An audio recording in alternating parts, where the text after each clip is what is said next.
Single mom Maid gives her last $5 to the very man who destroyed her life. Now, an offer of dangerous protection draws her into his violent world. Can she clear her name and protect her child, or will his debt of honor consume them all? If you're new here, subscribe and comment your location. Now let's begin. The rain on the bus window made the city look like a smeared painting. Sophia Rossi held her son, Leo, close on her lap. His small body was warm against hers. In her pocket, she had $5. It was all the money she had in the world until her first paycheck from the new job she didn't have yet. That morning, she had been fired. She had worked as a maid at the big, quiet Morty estate for 6 months. It was the best job she ever had. The pay was good. It was clean. She could take the bus. But today, Mr. Morty's man, a cold-faced man named Paul, had called her into the library. He didn't look at her. He said a very expensive, old pocket watch was missing from Mr. Morty's study. He said the cameras showed only Sophia going in and out that day. He said she was a thief. He told her to leave and never come back. She begged. She cried. She said she didn't even know what a pocket watch looked like. Paul just opened the door and pointed. Her tears didn't matter. Now she and Leo were on the bus, going nowhere. She needed coffee. She needed to think. She got off at her usual stop, near a small coffee shop she liked. She lifted Leo onto her hip. "Just a quick stop, baby," she whispered into his hair. Inside, the shop was warm and smelled like sugar. She ordered one small black coffee using 2 of her $5. She sat Leo at a tiny table with a picture book. She sipped the hot, bitter drink, trying to make a plan. She had no family, no friends who could help. Rent was due in 4 days. That's when she saw him, a man at the counter. He was tall, wearing a long, expensive-looking black coat. His back was to her. The young woman at the register, Jessica, was smiling awkwardly. "I'm sorry, sir," Jessica said. "It's been declined again." The man's shoulders tightened. He patted his pockets. He had no wallet. Sophia saw his hands. They were strong, with neat nails, but one knuckle was bruised and split open, like he'd hit something hard. "Just forget it," the man said. His voice was low. It was a rough sound, like stones grinding together. It made Sophia look up. She felt a strange pinch in her chest. She knew that voice. She had heard it only once from far away in the garden of the estate, Vincenzo Morty, the wolf. He was talking to Paul. It was a voice you didn't forget. He turned slightly and her heart stopped. It was him. A sharp, handsome face, dark hair with a little gray at the temples. Cold, dark eyes that were right now looking at the floor, angry and embarrassed. This was the man who had ruined her life. This was the boss. And he couldn't pay for his coffee. Sophia looked at her son, coloring quietly. She looked at her coffee, almost gone. She looked at the 3 wrinkled dollars in her hand, her last $3. This man had fired her. He had taken everything. He lived in a mansion. He had people like Paul, and yet there he was, stuck just like her. Her feet moved before her brain could stop them. She walked to the counter. She placed her $3 down next to the 5 he already had out. "Here," Sophia said, her voice quiet. "With mine you have enough." Vincenzo Morty turned his head. His eyes, those cold, dark eyes, locked onto hers. For a second there was nothing, no recognition, just the stare of a dangerous animal seeing something new. Then a flicker, a slight narrowing. He was remembering her. She saw it. The maid from the estate, the one accused of theft. Jessica took the money quickly. "Great, 1 large black coffee coming up." Sophia didn't wait. She hurried back to Leo, her heart hammering against her ribs. She gathered their things. She had to get out. Now. "Come on, sweetheart, we have to go." "But Mama, my picture." "We'll draw another one, baby, right now." She lifted him, not looking back, and pushed out the door into the cold rain. She walked fast, not knowing where she was going. She just had to get away from those eyes. Back in the coffee shop, Vincenzo Morty took the paper cup. He didn't drink it. He watched the woman and the little boy disappear into the gray rain. He stood perfectly still for a long time. "Paul," he said into his phone a minute later, his voice like ice. "The maid you fired today, Sophia Rossi, I want her file, I want her address, I want to know everything. Now." Sophia put Leo to bed in their small, cold apartment. She gave him the last of the cereal for dinner. She told him a story until he fell asleep. She sat on the edge of her bed, staring at the wall. She had no more tears, just a hollow, scared feeling. A heavy knock shook the front door. Sophia jumped. No one ever knocked like that. It was past 10 o'clock.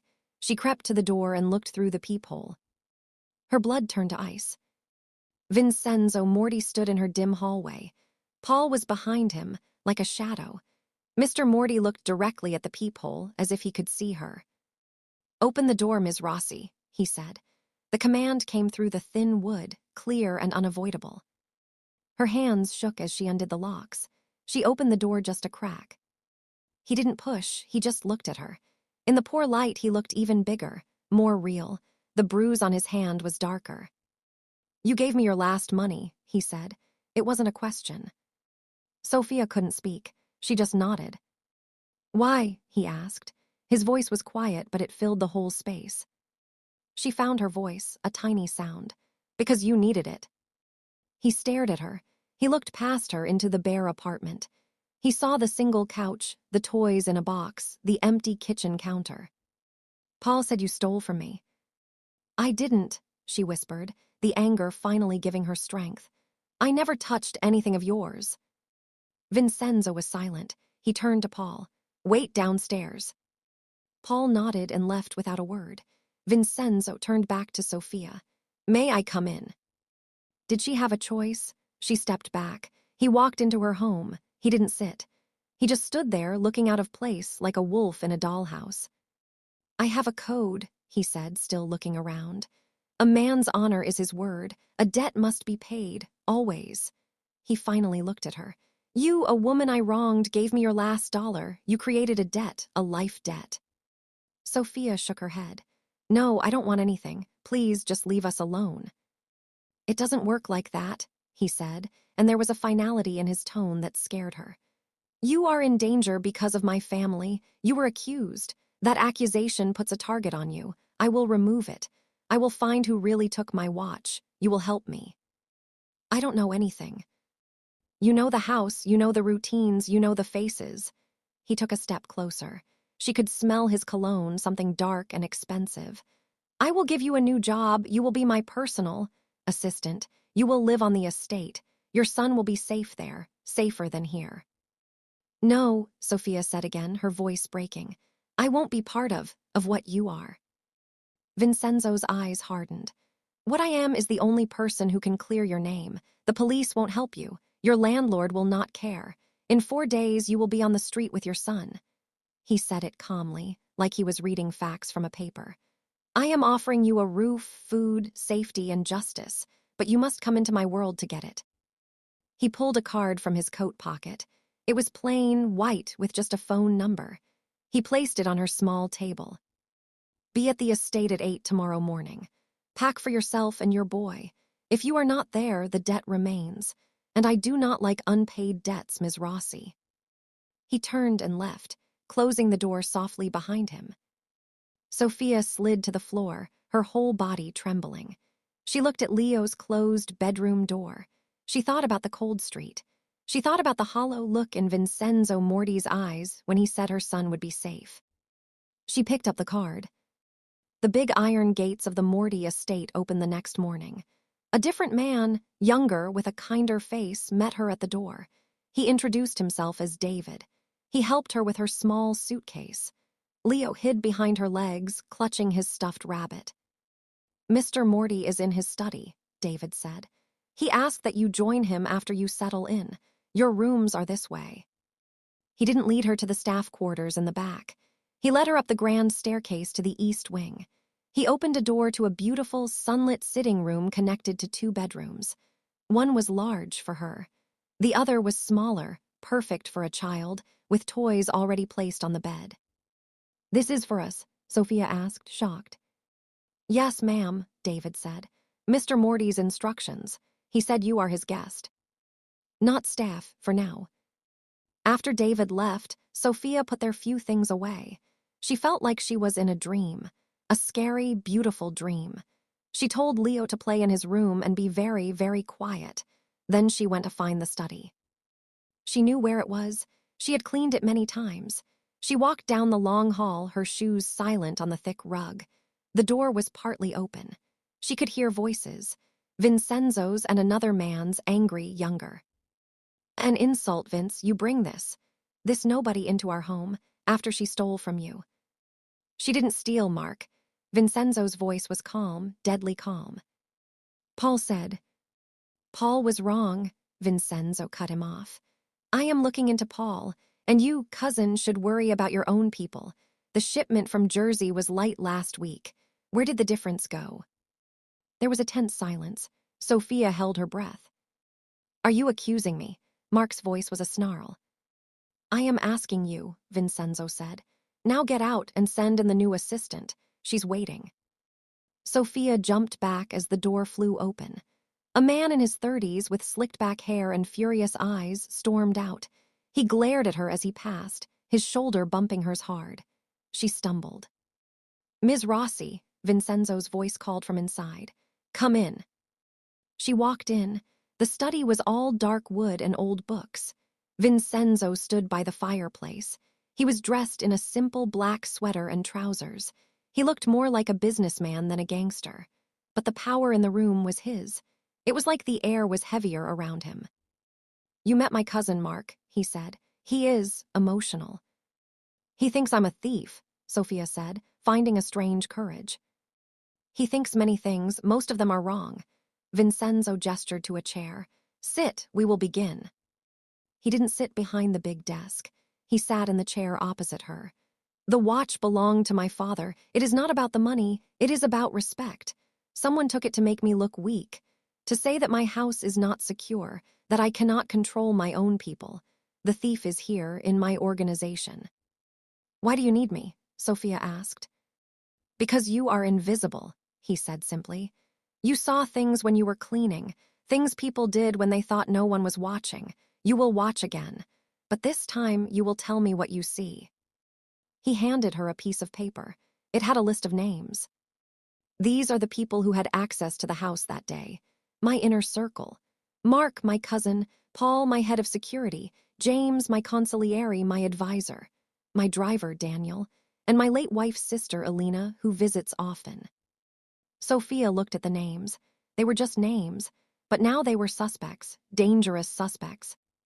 Your job, Vincenzo said, leaning forward, his dark eyes pinning her, is to be my assistant. You will bring me coffee. You will take messages. You will be near me. And you will watch them all.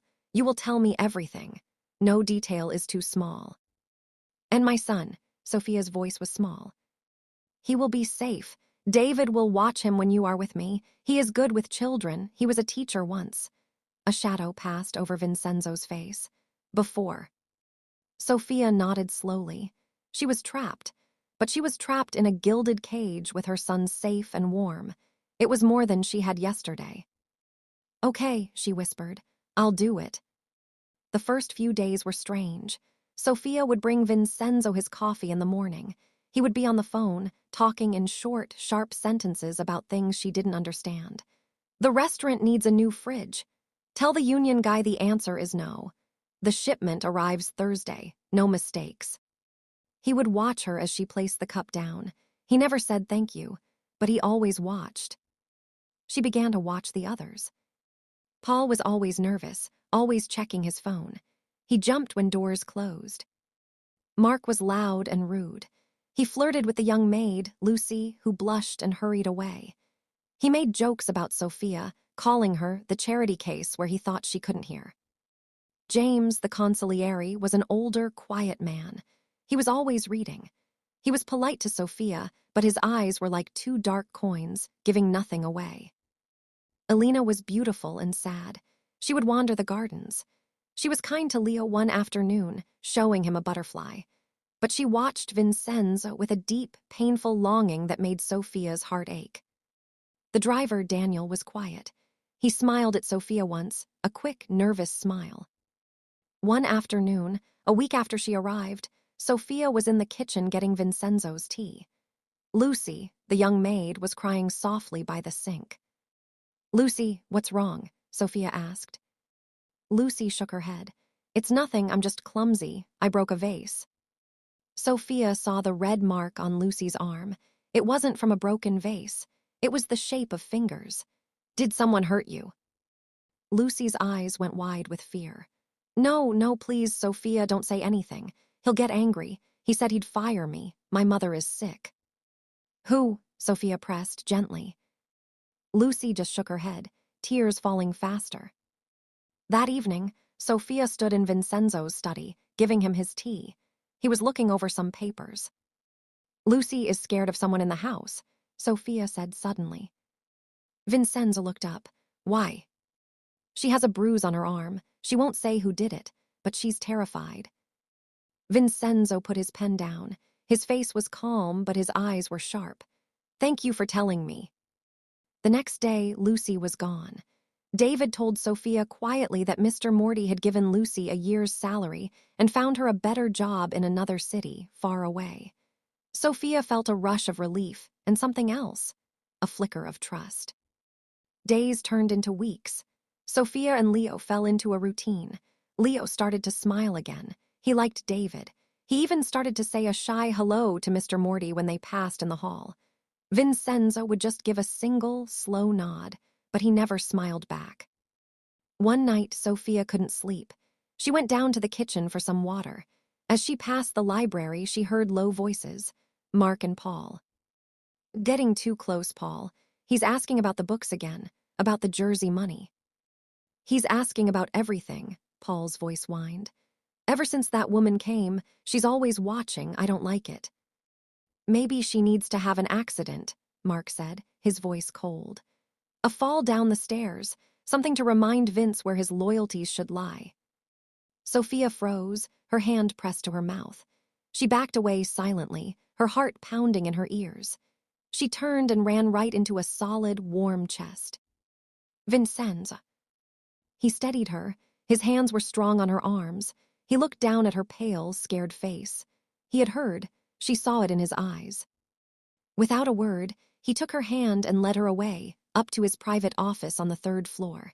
He closed the door. What did you hear? He asked, his voice low. She told him, her words tumbling out, about Mark and Paul, about the threat. Vincenzo's face was like stone. Thank you, he said. This is important. You have to protect Leo, she begged, tears in her eyes. If they hurt me. Nobody will hurt you, he said.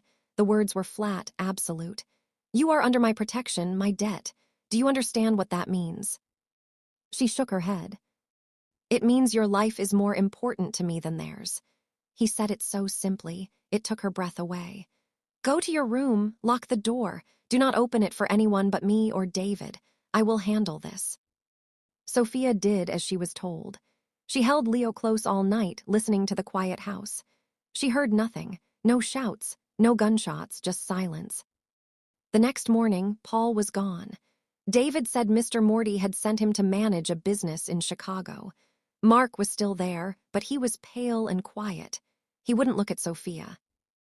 Things changed after that. The danger was real. Sophia had seen it, but Vincenzo had protected her. He had believed her. The fear was still there, but mixed with it now was something else. A strange feeling of safety when he was near. One afternoon, he found her in the garden, watching Leo play. He stood beside her, his hands in his pockets. My wife, he said suddenly, not looking at her. Her name was Stella. She died 5 years ago, a car accident. It was. Not an accident, it was meant for me. Sophia looked at him. His profile was hard, but his eyes on Leo were soft. I am not a good man, Sophia, he said, finally turning to her. My world is made of blood and money, but my word is my bond and my home. My home should be a place of honor. Stella believed that. She tried to make it so. He paused. You remind me of her, not in how you look, in your strength, in your heart. Sophia didn't know what to say. The word heart, coming from this man, felt like a key turning in a lock. Did you love her? She asked softly. More than my own life, he said, and the raw pain in his voice was real. And I got her killed. That is the price of my world. He walked away then, leaving her with the cold wind and his confession. The search for the watch continued. With Paul gone, the tension grew. James, the consigliere, started spending more time with Mark. Sophia saw them talking in corners, their heads closed together. One evening, Vincenzo had a meeting with some rough-looking men in his study. Sophia brought in a tray of drinks. As she was leaving, she saw it. On the wrist of one of the men under his cuff, a flash of gold and a familiar, intricate chain. The watch. Her breath caught. She finished her job and went straight to the kitchen, her mind racing. That man was a captain from a rival family, the Rossetti family. James was the one who had arranged this meeting.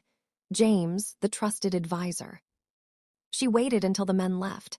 Then she went to Vincenzo's study. He was alone, pouring a drink, his face tired.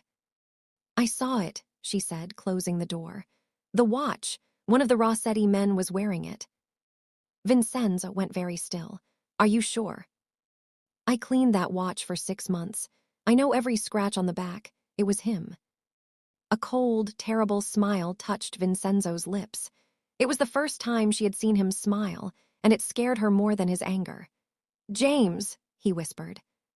"It was James who set up the meeting," Sophia said. Vincenzo nodded slowly. "He has been with my family for 30 years. He held me as a baby, and he betrayed me for the Rossettis." He looked at Sophia. "He will be at the family dinner tomorrow night. All the inner circle will be there. You and Leo will not attend. You will stay in your rooms with David outside the door." "What are you going to do?" Sophia asked, her voice trembling. "What must be done," he said.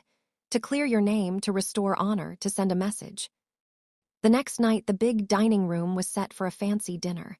Sophia could hear the low murmur of voices from downstairs.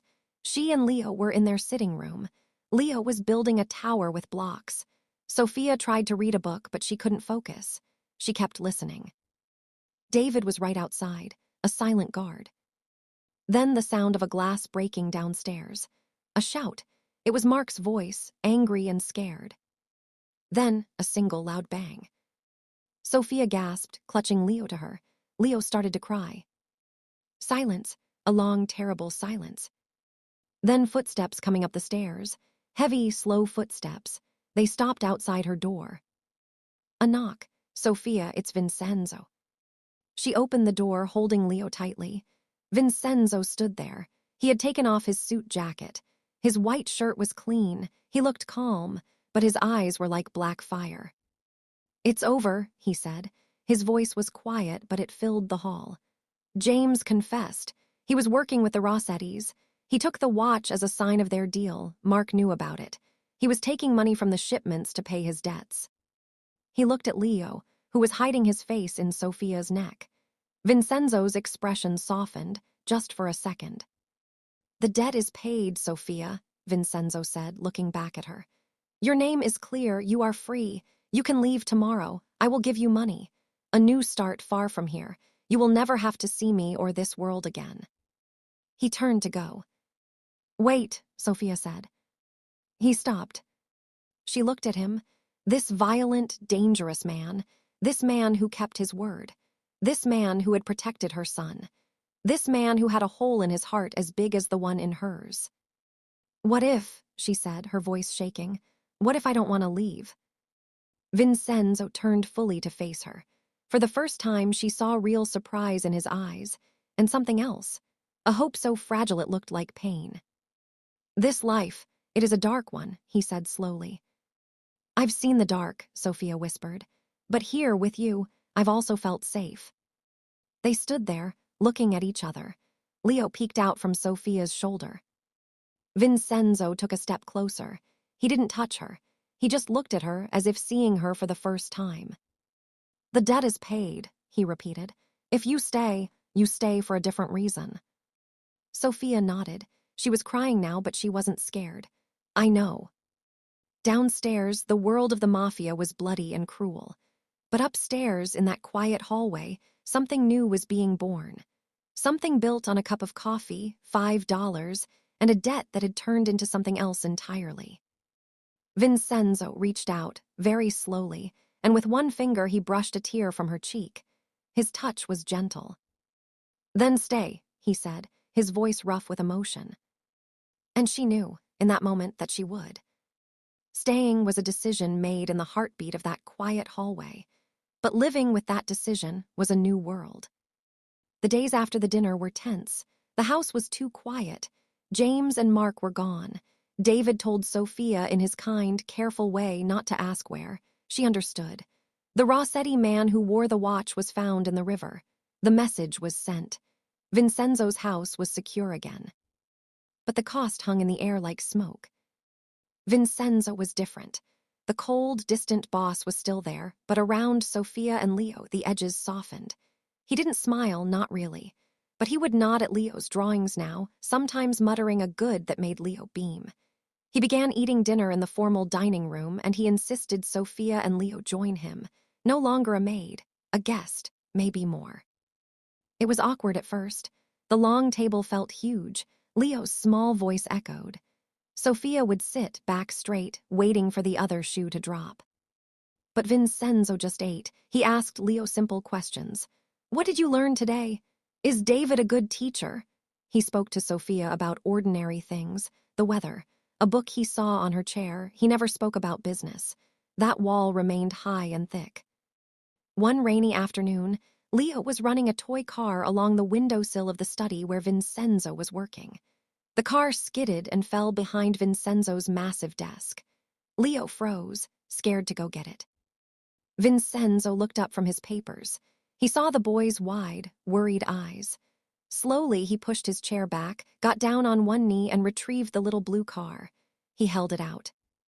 It's a fast one, Vincenzo said, his voice gravelly.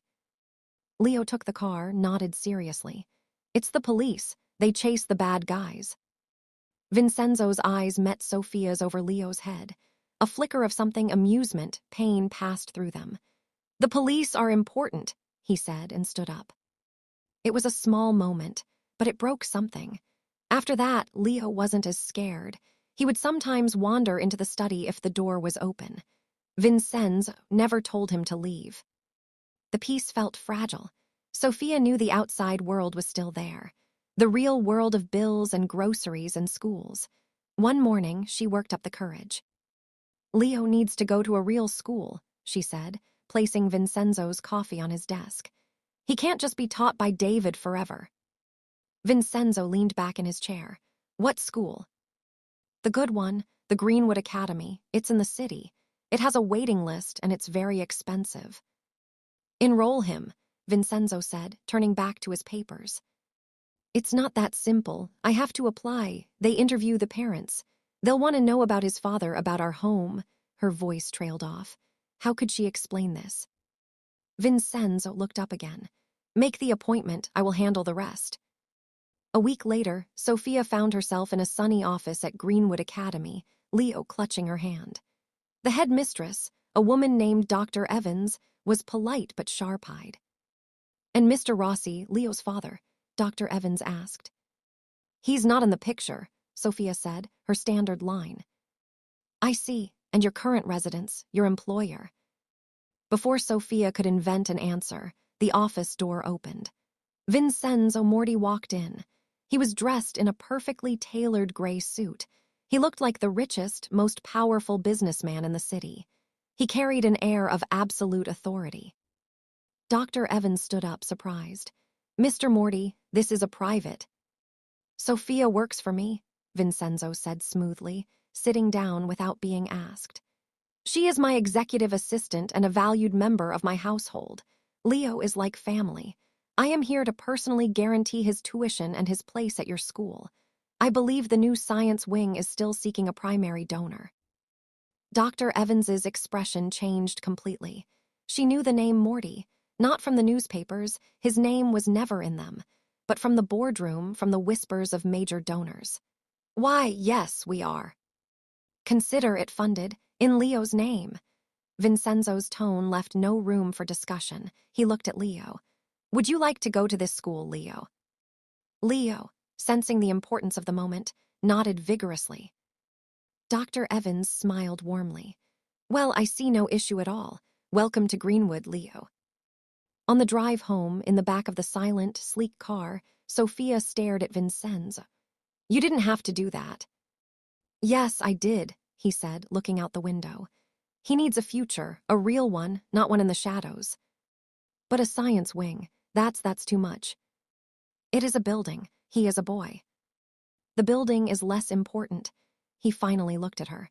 This is what my money is for, Sophia, to fix things, to protect things. Let me do this. It was the first time he had said her name like that. Not Ms. Rossi, Sophia. It sounded like a confession.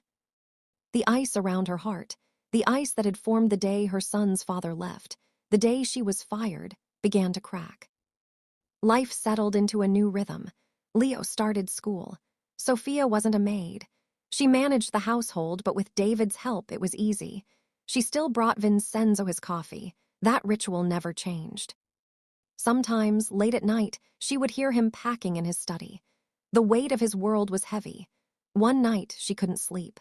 She went to the kitchen for tea and found him there, staring into a glass of water. "You should rest," she said softly. He didn't turn. It never stops. The deals, the threats, the constant watching. He sighed, a rough sound. "Before you came, it was just noise. Now I hear it differently." "Why?" "Because now I have something to lose again." He turned then, his dark eyes holding hers. "You and that boy." The air between them crackled.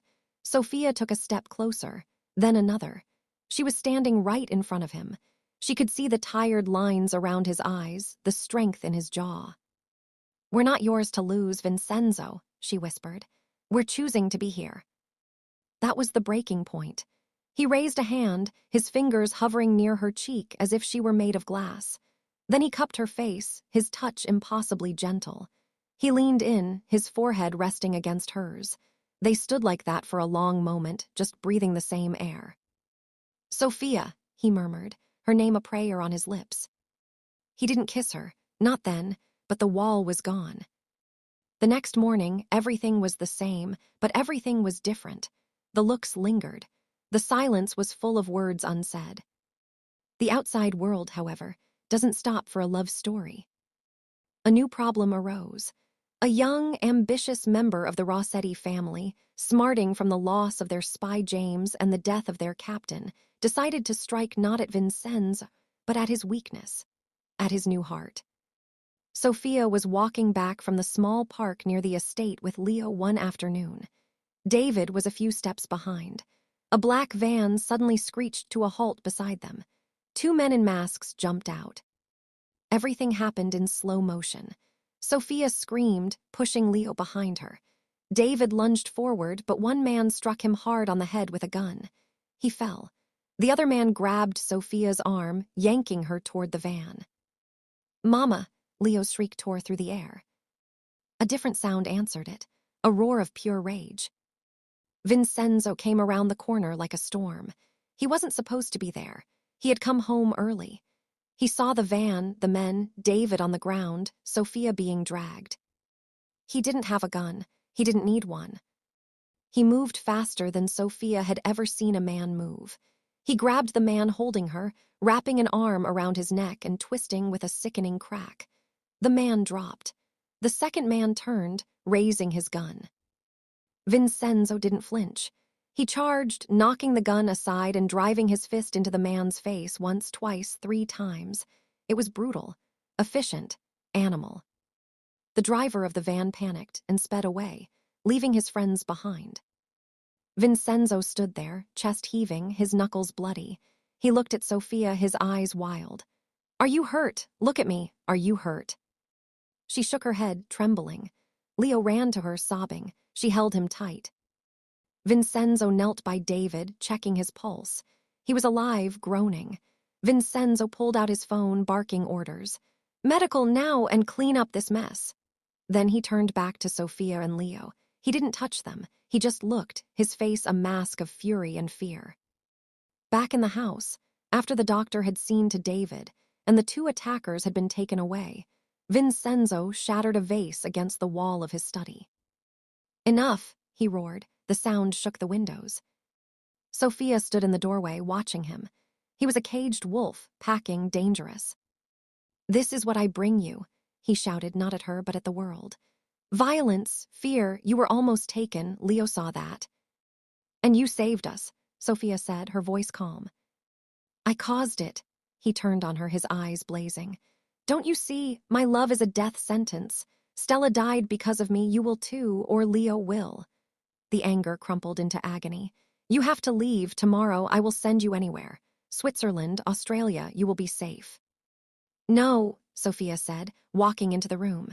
She stepped over the broken porcelain. Sophia, I am ordering you. You don't order me, she said, stopping in front of him. You don't own me. I stay because I choose to. We are a package deal, Vincenzo, me and Leo, and you. Tears were in her eyes now. You think your world is only darkness. You gave my son a school. You gave me my name back. You got down on the floor to get a toy car. That's not darkness. That's the light. And I'm not letting you hide from it because you're scared. He stared at her, his defenses crumbling. I am scared, he admitted, the words raw. Every second I am so scared of losing you. Then let us in, she pleaded. All the way in. Stop trying to protect us by pushing us away. He broke. He pulled her to him, his arms wrapping around her so tightly she could barely breathe. He buried his face in her hair. I can't lose you, he whispered, over and over. You won't, she promised. That night he finally kissed her. It wasn't gentle. It was desperate, a kiss born of fear and hope and years of loneliness. It was a promise and a claim. In the weeks that followed, Vincenzo went to war, not a quiet business war, a real one. The Rossetti family felt his full wrath. Their businesses burned. Their alliances crumbled. The message was clear, touch what is mine and I will erase you. And Sophia was his. Everyone knew it. He didn't hide her. He brought her to a quiet, family-only restaurant he owned. He held her hand at the table. His men saw, they understood. The woman was under the wolf's protection, not just as a debt, but as his heart. One evening, months after the kidnapping attempt, they were in the garden. Leo was chasing fireflies. Sophia and Vincenz sat on a stone bench, his arm around her shoulders. I want to marry you, he said quietly. Sophia's heart skipped a beat. She looked at him. I know it's not a normal life, he continued. I can't give you normal. I can give you safety, loyalty, and every piece of me that's still good. I can be a father to Leo, a real one. I want to give you my name, not because of a debt, because you are the only thing that has made sense to me since Stella died. Sophia looked at Leo, laughing under the twilight sky. She looked at this strong, damaged, honorable man beside her. He was part of a dark world, but he had carved out a space of light for her and her son. Yes, she said simply. He let out a breath he seemed to have been holding for years. He pulled a small box from his pocket, not a watch, a simple, beautiful diamond ring. It was my mother, he said. She would have loved you. He slid it onto her finger. It fit perfectly. The wedding was small. Just David, a few trusted men, and a judge. Leo held the rings. He called Vincenzo Dad for the first time that day. Vincenzo's hand shook as he took the ring from the boy. They moved into the master suite together, a real family. Sophia never forgot the danger. She saw it in the men who stood watch, in the bulletproof car Leo was driven to school in the way Vincenzo still scanned every room they entered. But she also saw the love, in the way Vincenzo helped Leo with his homework, gruffly patient, in the way he always made sure her favorite tea was in the kitchen, in the way he held her every night as if she were his anchor in a stormy sea. The story that began with $5 and a cup of coffee didn't end with a fairy tale. It ended with a choice to love in the middle of a war, a choice to build a family in a house built on secrets, a choice to trust a man whose hands were stained, but whose heart, for her, was pure. Sophia Rossi was gone. She was Sophia Morty now, the wolf's wife, the mother of his heir, and in a world of shadows, she was his light. Did Sophia make the right choice staying with the Mafia boss? Let us know in the comments where you are watching from. And don't forget to subscribe for more stories where one small act of kindness changes everything.